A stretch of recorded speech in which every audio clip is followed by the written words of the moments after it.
And now for something completely different. We're going to look at the Pharaoh's symbols of power. Now, there were several objects which the Pharaoh used to symbolize his power over the people of Egypt. The first symbol that we're going to have a look at is the false beard. This was a false beard made of goat's hair, and this symbolized manliness, and it was bestowed by the god Osiris. Why is that relevant? Well, Osiris, according to Egyptian mythology, was the original pharaoh. The next symbol of the pharaoh's power is the heka, or the crook. This was a shepherd's crook, and it was held in one hand by the pharaoh. This symbolized the pharaoh's ability to wield magic and his guardianship of the people of Egypt. Most famously, an example of this was discovered in the tomb of Tutankhamun. Going along with the crook, we have the nakata, or the flail.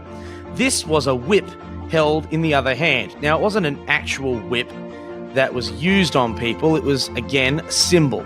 And this particular symbol was about the absolute power that the pharaoh held over his people. Again, one of these was found in the tomb of Tutankhamun.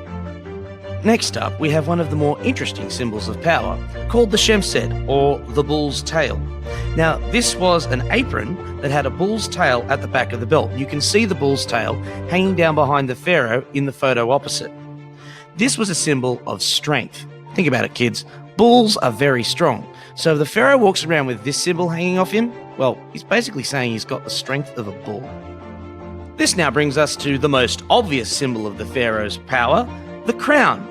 Now, there were several different types of crown that the pharaoh could wear, and these varied according to the ceremonial occasion. The following are the three most common. The first crown is called I'm not even going to try pronouncing that name, kids. All you need to know is that it's commonly called the double crown. Now, as its name suggests, that's because it's made up of two different crowns.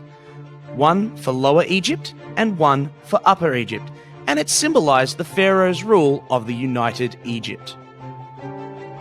The first crown was known as the deshret, or the red crown. Now, this was worn by the pharaoh of Lower Egypt.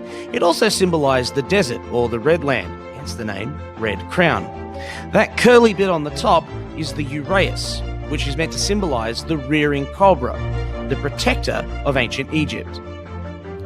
The second part of the double crown was called the hejet, or the white crown, and this was the symbol of the pharaohs of Upper Egypt. The symbol that was associated with this particular crown was the vulture, another one of the protector animals of Egypt, as it was thought because it flew so high, it could see Egypt's enemies coming from a long distance. And here you can see clearly the two crowns joined together as the double crown. According to Egyptian legend, it was the first pharaoh of Egypt who combined these two crowns and wore them as a symbol of the unification of ancient Egypt. Whew, that was a lot of work. Well, the next crown's a lot more straightforward. It was called the nemes, the blue and gold striped cloth headdress. And this particular crown symbolized the power and kingship of the pharaoh. The most famous example of this crown that we have ever found was in the tomb of Tutankhamun, on the golden death mask of the boy king.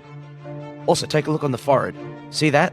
The cobra and the vulture, the symbols of Lower and Upper Egypt. The last crown that we're having a look at today is the kepresh, or the war crown. This was a tall headdress made of blue cloth or leather and decorated with gold discs. And it was worn in battle by the pharaoh and at certain ceremonies. And look there on the front, you can see the cobra, the protector of Egypt. It's kind of a running theme. And there you have it, kids, the symbols of the pharaoh's power. By the way, these are also the links for the people's work that I used in this presentation.